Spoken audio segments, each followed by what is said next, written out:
Менің сүйікті тағама айналған кореялық ебучуба тағамын дайындаймыз. Алдында 3 бұрышты формасын пісірген едім. Енді ойымдағыдай 4 бұрышты формасын тауып алдым. Ондай болса кеттік. Бірінші күріш пісіреміз. Кәдімгі буға піскен күріш пісіресіздер. Гарнирде пісіргендей қылып. Наны қазір ашып, суын сығамыз.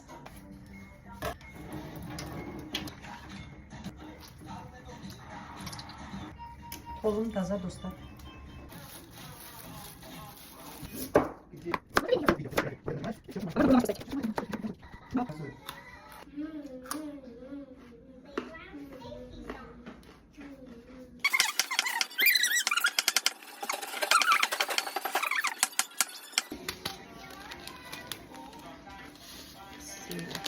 Это майонез екен ғой, достар. Алдындағыдан шықпаған. Нақтай шықты. Бұны сіздер батыр дейсіздер. Одан кейін мынандай майы болады. Май болып кетпесін. Ничего. Бүйтіп жаясыздар. Сосын бұны. Сәл азырақ саңыздар, достар.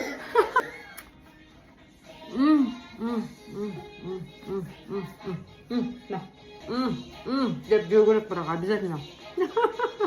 Давайте, достар.